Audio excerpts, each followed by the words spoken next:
Namaste, my friends. This is Alec Vishal Rubin here to welcome you to another inspired episode of the Yoga Revealed podcast. Today we have the pleasure of highlighting Hanuman yoga presenter and Naropa University teacher, Sree Devi Bringi, who was born into the path of yoga since the day of her birth while living in India.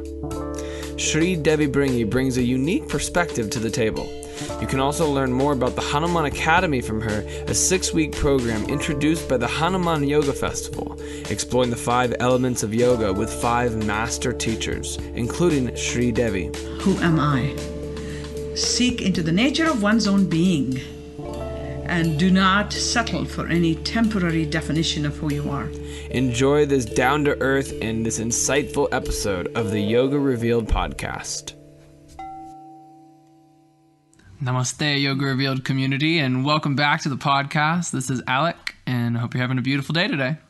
It is such a pleasure and a true blessing to introduce to you Mother India herself, Sree Devi Bringi. She has spent not only her entire life embraced and engulfed in the tradition and the lineage and the practice of yoga, but has spent many years, decades, sharing this wisdom, Shiva Shakti, the potency of yoga to so many people across countless institutions, and we're here in beautiful Boulder, Colorado.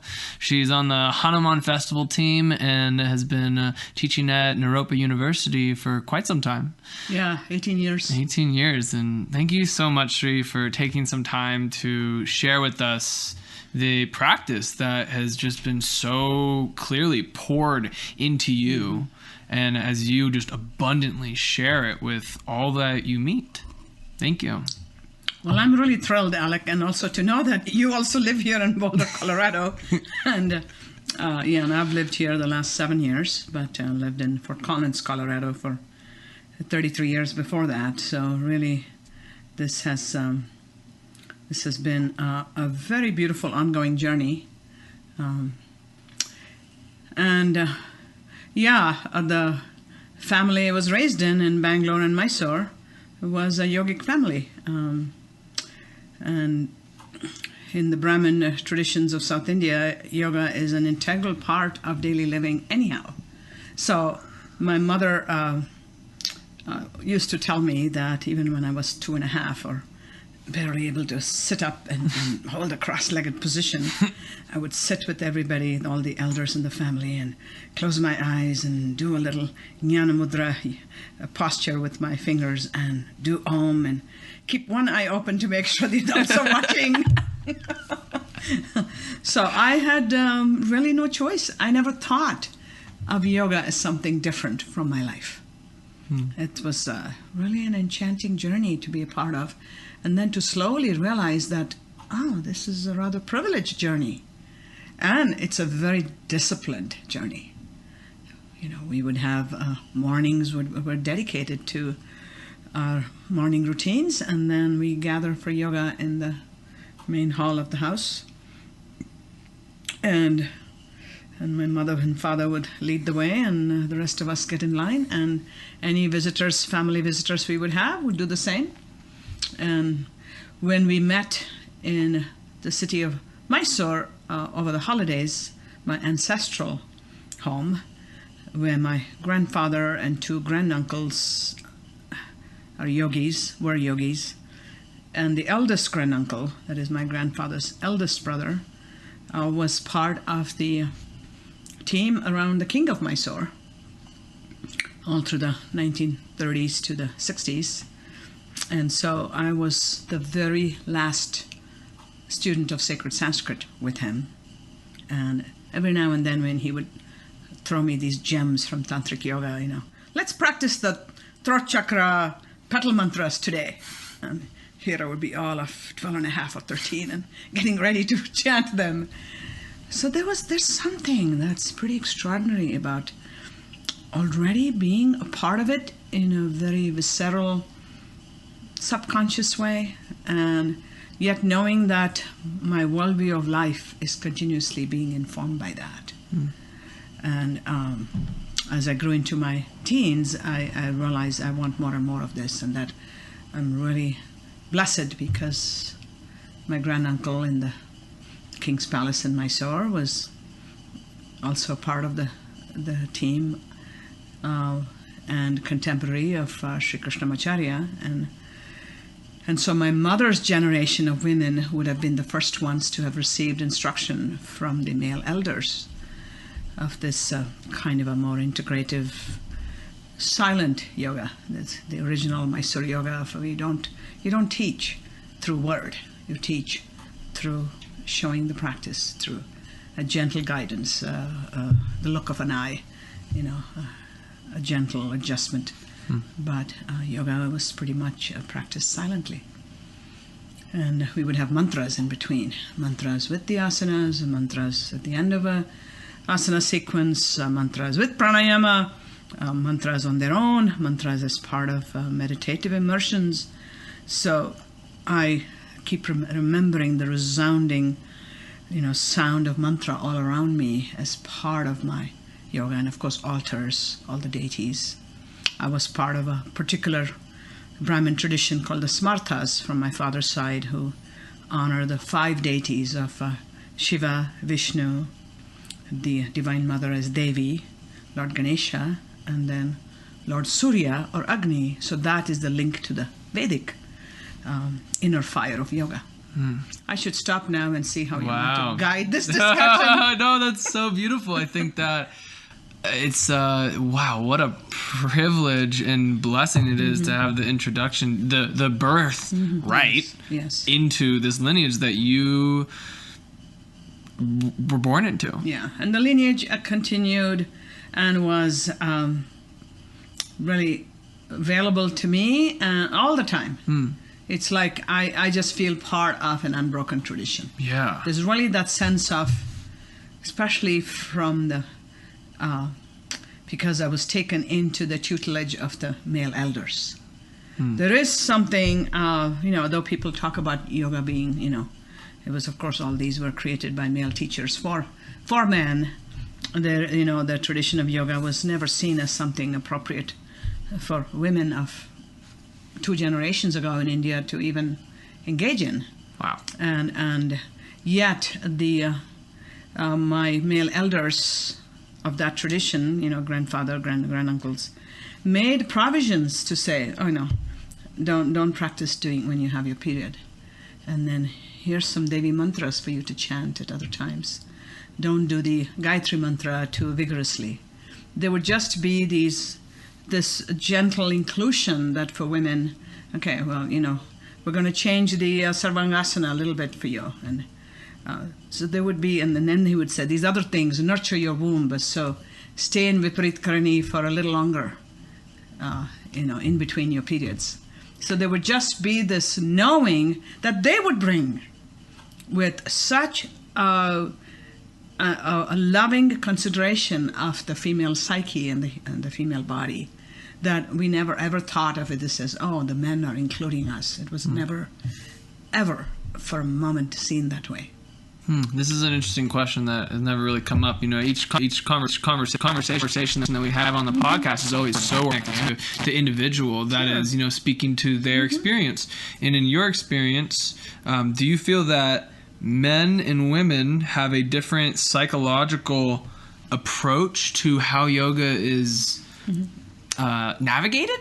Yes, definitely. Can you speak to that? Yeah. Well, in the West, it seems to be very differently and rapidly evolving in ways perhaps that are not even been envisioned in traditional India. In India, we see yoga as still something that is passed on to us by male elders. And the only women I've sat with and done yoga are my mother and 2 aunts, and much later, when I was in college, then a medical doctor who happens to be the medical director of India's largest yoga ashram and university today, that is near Bangalore, called the Swami Vivekananda Yoga Ashram and University. And so Dr. Nagaratna, who was a family friend, my family doctor, plus my yoga therapist. So she was the first non-family member woman yogini I studied with. And that was really for therapy purposes of, okay, let's make sure your periods are not so long anymore, or how to increase your vitality. It was, and she would not comment anything on yoga as a family tradition, because she was not going to comment on that. Understood that you, as a Brahmin girl raised in this tradition, yoga is part of your heritage and your practice, but I'm going to help you in other ways. And it was done with such respect. So even today, she is quite an authority on yoga therapy, Ayurveda, as well as having a string of medical degrees, and is helped to found this amazing institution to help both Indians and Westerners come and learn and receive international yoga teacher training in a pastoral campus, residential campus that's run like an ashram. Wow. So that I see as like a bridge for East and West. However, the ways that yoga is taught in such ashrams in India still doesn't take in the Western psyche, or to bring in more contemporary perspectives for women. That is, I see more of that coming from the West in huge streams and amazing leaps and bounds of growing awareness. So I'm still learning what are the ways that yoga is being adapted in the West, and that is part of our curriculum as well at Naropa University, where I'm professor of yoga studies, and it's an expanding program.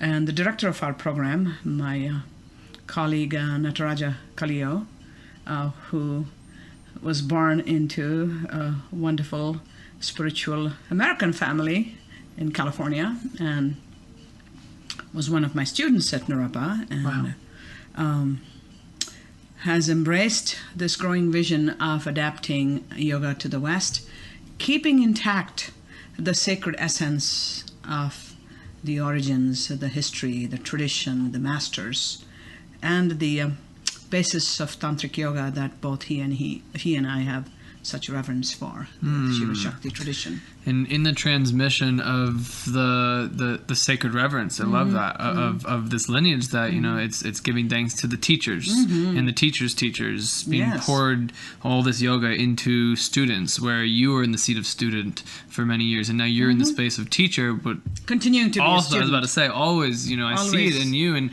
all the wisdom keepers. That's what the common thread is this recognition of studentship, and not letting that become it's always it's always the foundation. Absolutely, seeking. Absolutely. It's seeking. So, for you as a teacher in the space of teacher, what is it that you're hoping to transmit to your students at Naropa who are sitting in lecture hall? Yeah, they're in lecture hall or they're in practice. I don't get involved with the Hatha Yoga component of our program. That is very clearly Nataraja's domain, and so the students go through 5 levels called Yoga 1 through 5 with him, or other teachers that he has for the Yoga 1 through 3, and the students come to me for the theory course of Yoga History, Theory, and Philosophy. They also come to me for a practice course that's called Yoga Meditation, and they come to me for a Sanskrit course that I've designed especially for the yoga program. That's called a Sanskrit in Sacred Traditions of India, a very organic Shiva Shakti tantric approach to Sanskrit itself, and why is it that the sounds of Sanskrit have been considered sacred in the yoga and Hindu traditions, yoga being one of the 6 Hindu darshanas. One can never separate yoga from the Hindu roots. So we'll have to say yoga / Hindu roots. And then they also come to me for 2 other courses on Hinduism. One that journeys from the Vedas through Vedanta, and a little bit of a bridge to Tantra and yoga in the West. Then another course called this course was called Contemplative Hinduism, so I'll be teaching that this fall. That is the 18th year for this course, and this is what Naropa originally hired me for. while I still lived in Fort Collins. And it alternates with another course that I was guided to design and offer through my spiritual mother saint Satguru, Amma, or the Hugging Saint. And so that course is called Hindu Tantra Yoga. And half of the course is dedicated to the goddess traditions of India, and the other half to Kashmir Shaivism, which is the most inclusive and most recent tradition of Tantric Yoga that also brings in beautiful contemplative practices and is a growing field in America today. So our yoga students over 1,000 years, over 1,000 hours. Yeah, yoga is over 1,000 years. Very good. But over 1,000 hours of their time in Naropa in the yoga track. So our yoga program is the most intensive, inclusive in the country today, probably in the world today. And so they get a broad and deep immersion. There's also a course on Kirtan and Raga called Divine Singing by my colleague Chaitanya Kabir. And so by the time they go through the yoga program, not only have they been inspired by Buddhist meditation practice and the grounding in Buddhist theology to some extent, but they also receive this beautiful immersion in all traditions of yoga. And through our entire journey, we also emphasize for them to get experiences in what we call bhakti yoga, or the devotional aspect of yoga, opening your heart, karma yoga, or opening yourself to selfless service, jnana yoga, the continuous wisdom seeking and self-knowledge and learning the traditions of yoga. And we also come to Raja Yoga, the meditative yoga, so the immersion that comes with following your breath to using more sophisticated guided visualizations that get into some of the chakra work. So this would be kind of a broad overview. And for me, with my academic background from India, being more in the sciences, but yoga always having been a part of my world. So I have a master's degree in chemistry from one of the top institutions of India called the Indian Institute of Technology in Bombay, which would be equivalent here to the top institutions of the Ivy League. And I'm probably the only one from my cohort group that made a switch after a couple of decades from chemistry into yoga, into all spiritual traditions of India, yes, including yoga. Because my love is teaching. Whether I'm teaching chemistry, for which I got a teaching award at the Colorado State University in Fort Collins. I also taught high school chemistry, physics, and mathematics. Wow. Trained teachers for doing more inquiry-oriented science and mathematics teaching. There's over 150 teachers teaching in the schools of Colorado today who have been trained through me. And even there, I would bring in the cultural traditions, the spiritual traditions, and through the extended studies programs of both Colorado State University in Fort Collins and through Naropa, I've been offering some courses in yoga studies, sacred Sanskrit, the goddess traditions, Vedanta for over 25 years. Wow. So it's an ongoing thing, and now travel is starting to become a bigger part of my work as well, and working with yoga festivals. So when Yoshi and Dana invited me last year for the Hanuman festival, really inspired by my colleague Nataraja, who said, well, Sree, you have to get involved with this. It happens a few blocks from Naropa, and they need to involve you. You need to engage with them. And that's how my heart opened to saying there's another way to also reach more people and to transmit the spiritual essence of yoga beyond what I do in the classroom or what I do with yoga centers around the country who invite me. And so this has been a beautiful journey. It's my second year of involvement. And now with their new baby, the Hanuman Academy. We'll talk about that towards the end. Yeah, That's I'm happy to be involved in that too. You know, I definitely have a few things to comment on from the last Sure. few things. The first thing is, what could you say to our listeners who have been very loyally and adamantly seeking knowledge through the podcast, through all the people that my business partner, Andrew Seeley, and I interview? How can we continue to integrate this sometimes lofty knowledge into our lives and actually take action, let it take form, as you have spent so much time, you know, taking all these teachings and navigating them through the psyche and actually, this is the moment where I can practice an action from something that one of your teachers or reflections taught you. How can our listeners? It's a good point, and integrate? I think if I were in the place of a Western seeker, either being introduced to yoga or wanting to know more about yoga, or already being in the tradition with more than a few teachers, I would strongly suggest we start book groups online, have a text, and dedicate say 6 to 10 hours on a book, and the discussion through that. So then it gives people a structure to say, well, here's 10 pages I want to read by next week, or say 2 weeks, and then here's a pointer for discussion. And so we bring in, I'm big on integrating where people are with what I wish to transmit. It should never be a one-way street. This is not simply, well, here's yoga, now you receive it and I give it. We are co-seekers on the path, and so the path for an immersion in overall into the traditions of yoga. Now I think there are thousands of seekers, tens of thousands, who are ready to take the deeper step, and it's already happening through various forums and the teachers who individually teach as they travel and hold workshops. But I do see a greater seriousness that can come by somebody being on, okay, this month I'm studying Hatha Yoga Pradipika with this teacher. Or, you know what, 25 Kashmir Shaivism contemplative practices and Shiva Shakti. Wow, I want to do that.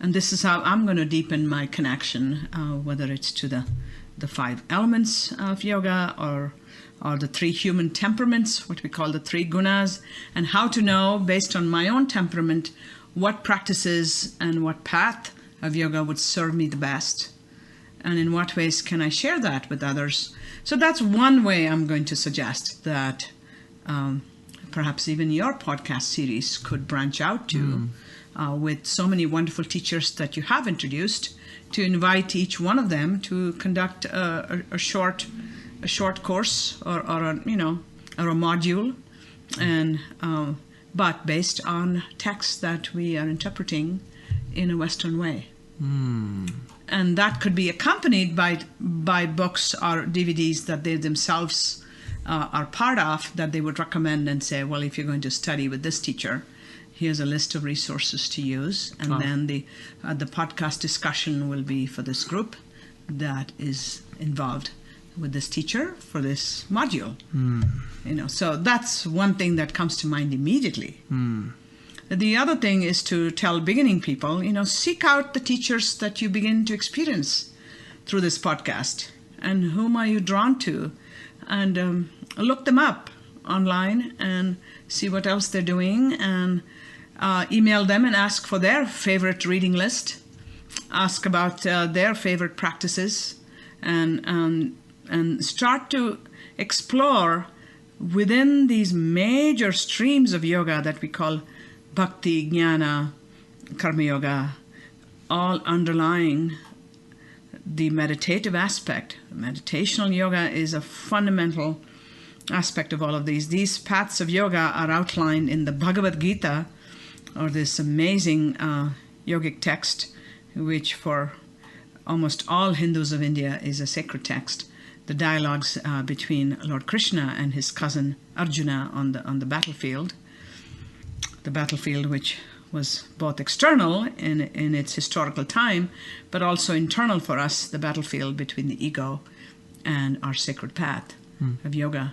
And that's where Lord Krishna really delineates these paths of yoga that today are a fundamental matrix in which all of yoga can be seen through, because they link to our human temperaments.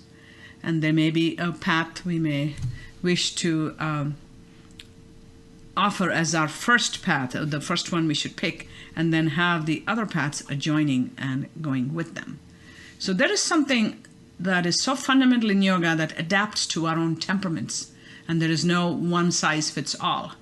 And yoga is flexible and malleable, always keeping the needs of the practitioner in mind, the seeker in mind, rather than saying, here's blanket instruction for everybody. Yoga is inclusive and adaptive, flexible and individualized.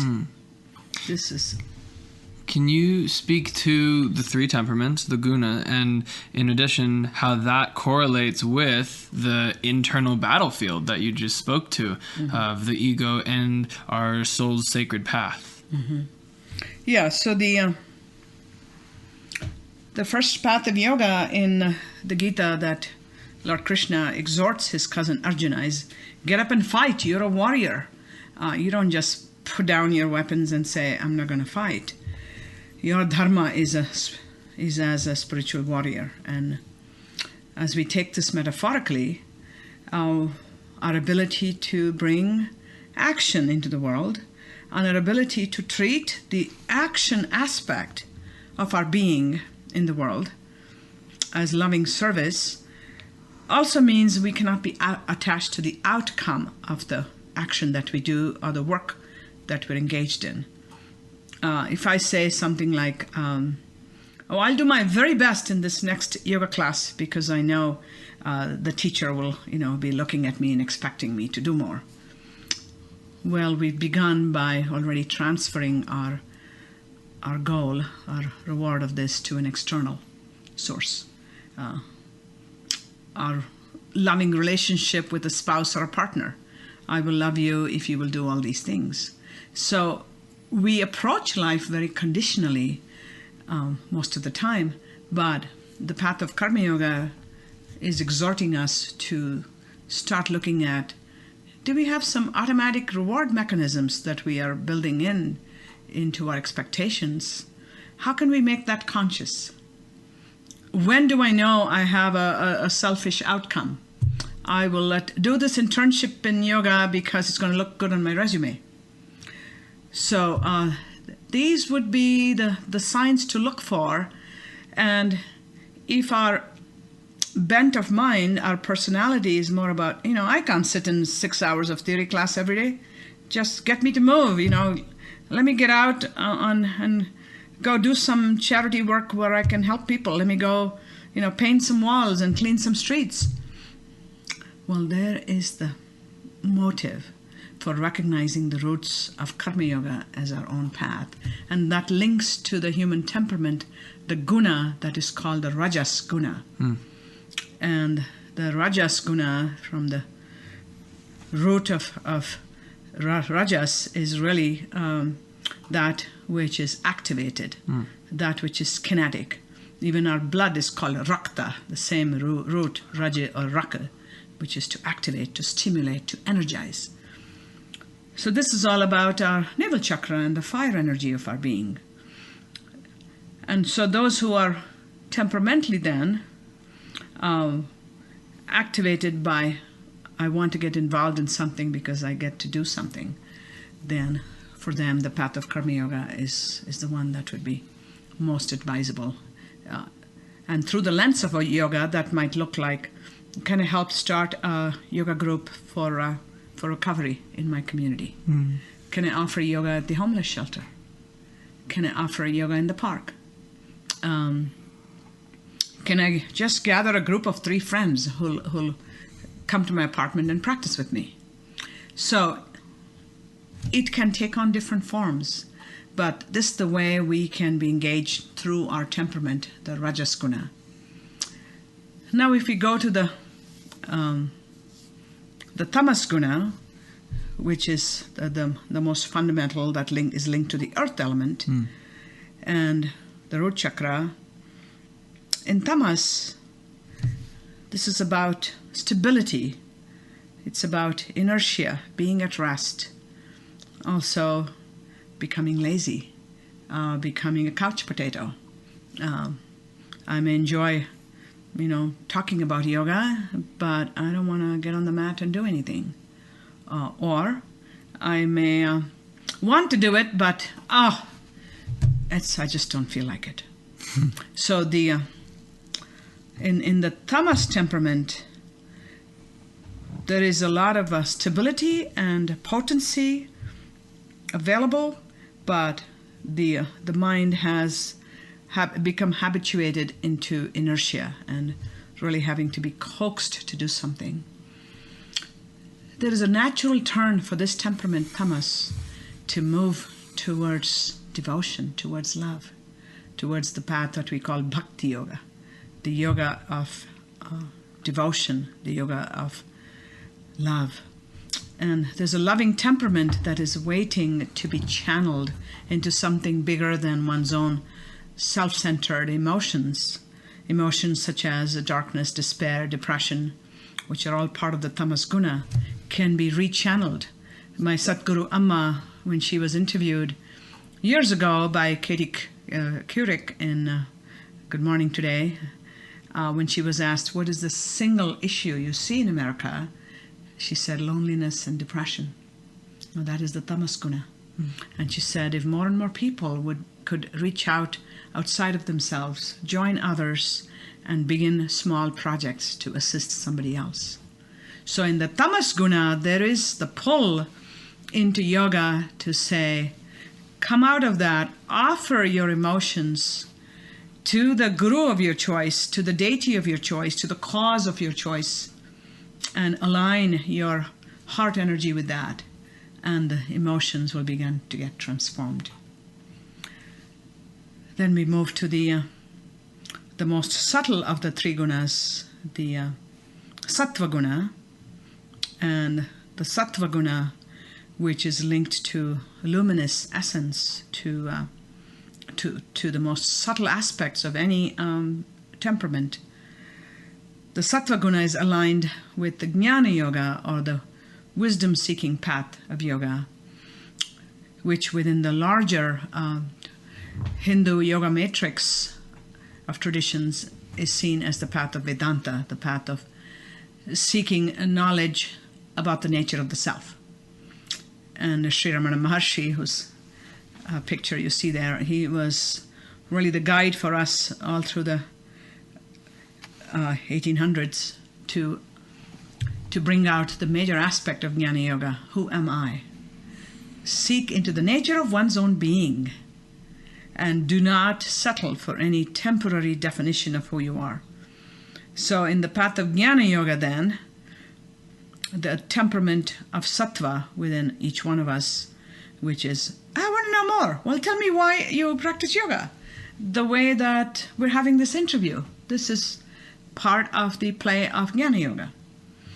And each of these three paths of yoga, which are linked to three basic human temperaments within the Bhagavad Gita text, underlying all of that is the most solid structure of all, the meditative path of yoga, Raja Yoga, Dhyana Yoga, Dhyana being the Sanskrit word for meditation.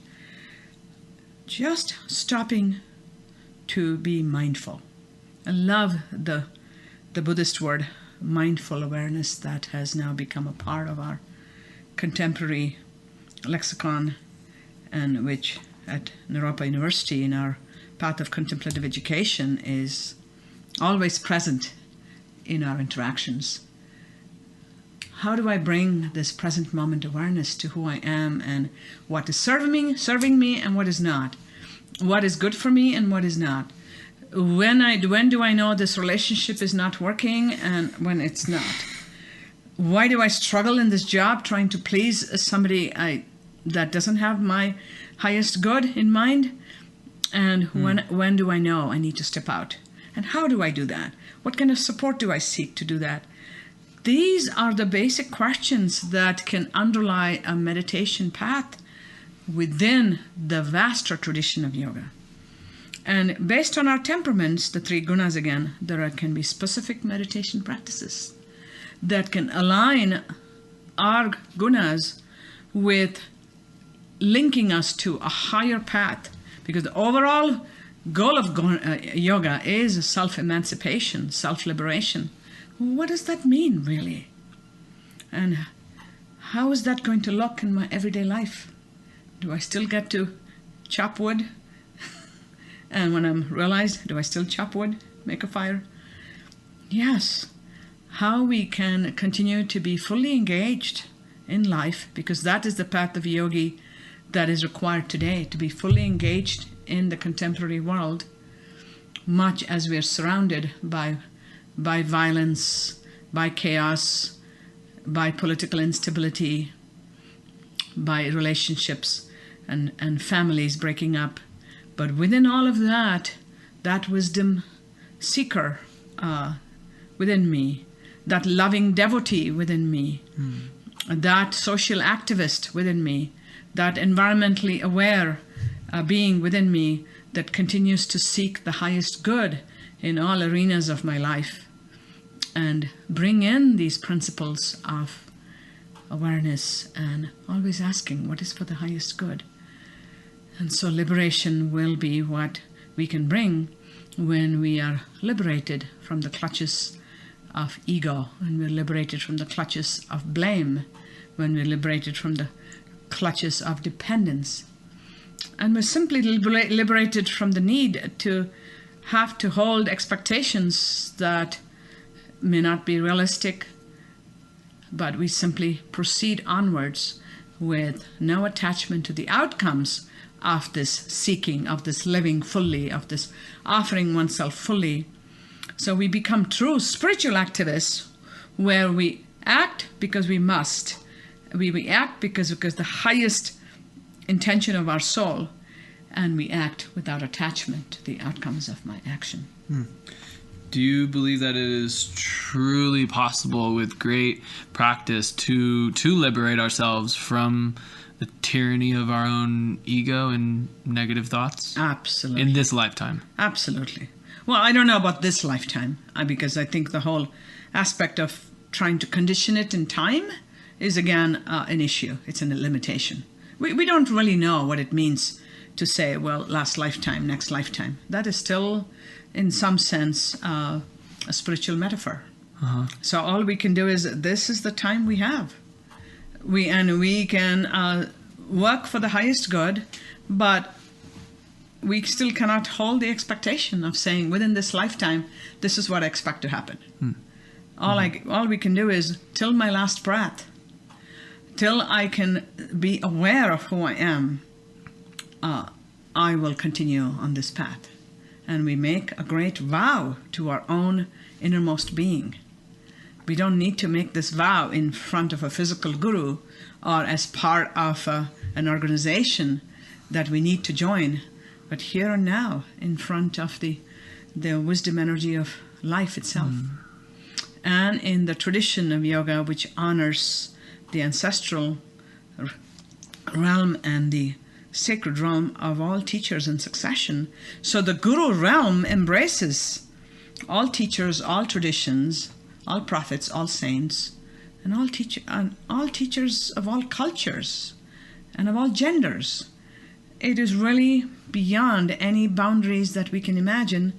And so there is this concept in yoga of the guru self, and the guru self as the embodied divine witness within us, which in classical yoga and Patanjali Yoga Sutras, he speaks of as Ishvara, the indwelling divine presence, and whose the human temple that we inhabit is available to us.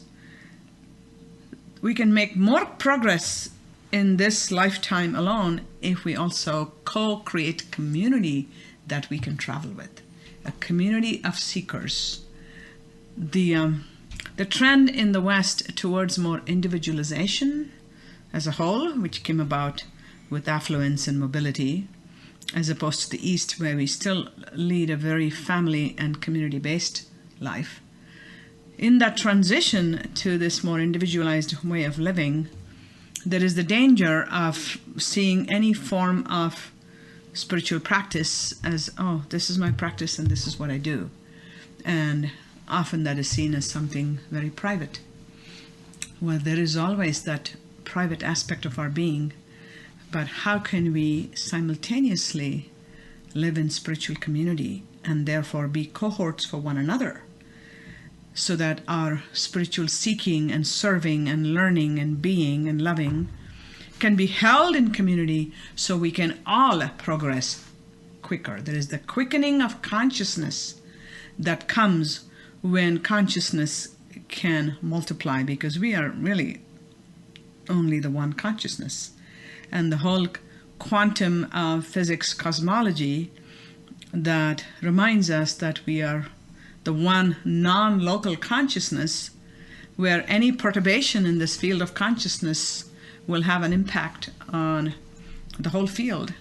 This is what we can capitalize on in contemporary yoga, in really seeking community, building community, and working within community, while we also follow our individual path and nurture the gunas within us and seek the balance among the gunas.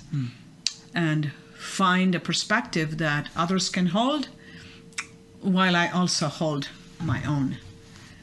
And so I see it, a real tenacity and strength that can come in the contemporary world, where not only can we continue to be part of physical community, but because of the availability of online presence, we are part of online global spiritual communities, are part of your podcast community, where we can then create a whole stream of consciousness that can come from sharing, journal keeping, encouraging one another with tips for how yoga can help in different challenges, and sharing our own path. There's something very wonderful when we can share who we are from our own perspective with others on the path of yoga. So much more to say on this beautiful topic. What do you think is one of the greatest, what tools would you offer to our listeners to continue to share the embodied experience of yoga, where maybe the razor edge to be mindful of is to not indulging in the attachment to wanting the ego to be fed? Does that make sense? Yes. Well, we don't start off by saying I'm going to indulge in the attachment for my ego to be fed. The whole trap over there is that it's unconscious or subconscious. We never start off by wanting that. In fact, then the ego wants us to want it. So it's that's where the tamas and the rajas gunas are active, and look for every way that the ego can be gratified, whether I wish to offer a practice to somebody, or I wish to offer some guidance, or I wish to start a project that somebody else can come and join.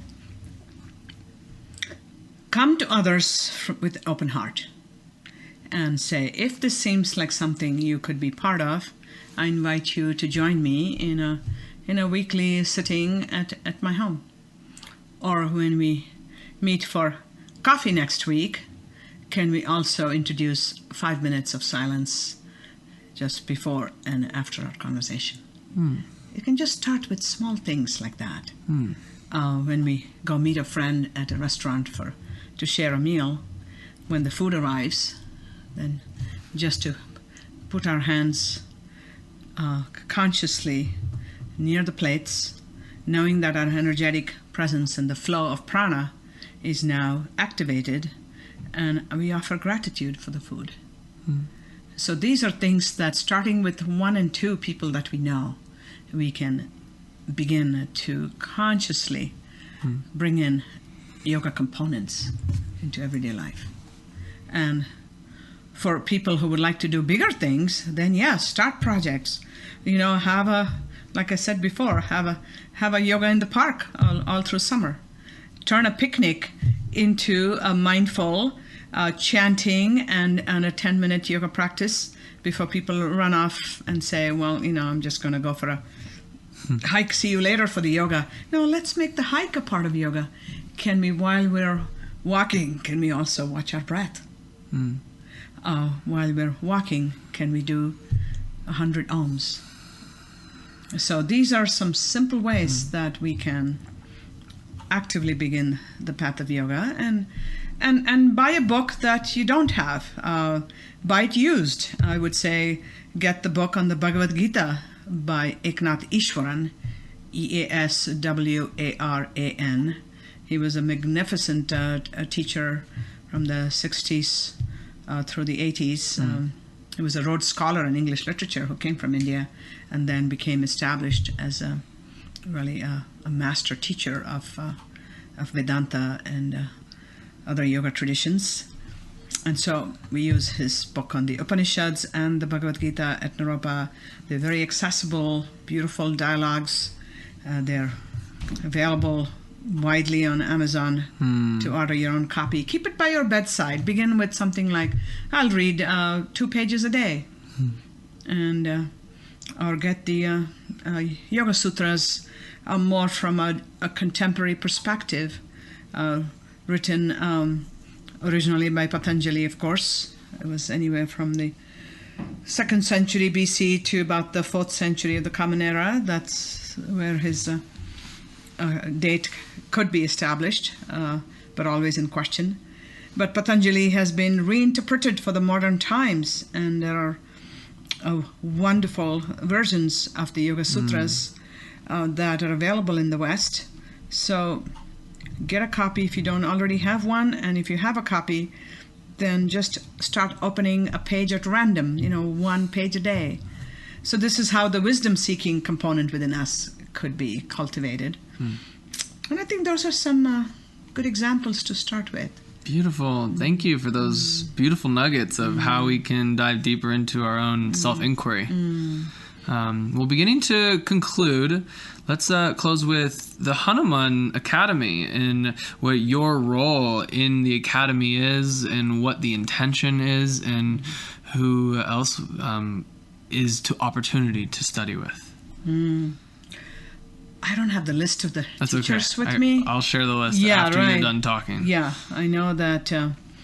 In several discussions I had with Yoshi and Dana over their vision of Hanuman Academy and giving my input to it, I think we all came to a cooperative agreement that a basic framework could be what everybody's familiar with, the 5 physical elements of the universe: earth, water, fire, air, and ether, or space, the modern term being space, for what the Greeks called the ether. So these fundamental constituents, whether it's in the Earth's crust or in the universe or within our own bodies, then to become both physical and metaphorical frameworks for us to structure our offerings in an online yoga education series of modules, which I think the Hanuman Academy will be a very exciting adventure. It has already begun, and my role with this is to guide the elements are being offered in the order of gross to subtle, from root chakra to the higher chakras. So my role is for the ether element or space of the throat chakra, and my teaching of 1 month will happen in the month of October. The Hanuman Academy begins in October. My 1 month will happen in February of next year. But outlines for all of the 5 modules have been developed. There are other teachers such as Sianna, Sherman, Janet Stone, Saul David Raye, and Juan Pablo. Yes, thank you. And I've met a few of them, and I'm really looking forward to meeting the others and getting to know more about. This is a great example of wisdom seeking yoga, where as practitioners and as teachers, we are all connected through the internet, and none of us are sitting physically and planning this, and yet it will all engage itself in this common web of the 5 elements and the goals and outcomes, which is to serve both beginning level participants, those who are interested in yoga, have come to some classes with their favorite teachers, or perhaps attended a Hanuman festival or any other yoga festival, or have experienced any one of us as teachers, because their Hanuman Academy is being offered to the students we all have, and the larger population of the Hanuman festival over the last few years. So I think it's a very exciting online offering that is appealing to 2 different populations, not only people interested in yoga at a beginning level, immersion level, but also teachers in their own right who continue to chisel and fine-tune who they are within the yoga lineage, within the yoga tradition, and to inform their own spiritual practice in ways that are rich and beneficial. And so for me personally, because I had to work with the element of space in a very conscious way, growing up in India in a crowded household where one space has to serve multiple uses, whether it's for sleeping, rolling up the mattresses, then doing your yoga, then rolling up your thin bamboo mats and setting out short desks with which you sit cross-legged and you work, and then stacking those desks, and now the hall is available again for everybody else's use. Wow. The common space becomes personal space, becomes healing space, becomes sacred space, becomes sleeping space. So there's the physical aspect of using space in a very efficient and multitasking way, which is also part of yoga and a part of the what we call the yamas and niyamas, or the essential ways of conducting ourselves towards our own environment, ourselves, and to others. So keeping our physical space clean and accessible as a sacred container for the practice of yoga is one of the fundamental tenets. Going deeper into using the element of ether or space as a metaphor for the space of awareness within us. Awareness that is either outward directed or inner directed. Awareness that benefits from having anchors and supports as physical space does. Physical space that serves us inside a dwelling has a different purpose than the physical space outside where we can go run free. At the same time, one can become disoriented if physical space does not have clear anchors and clear structure.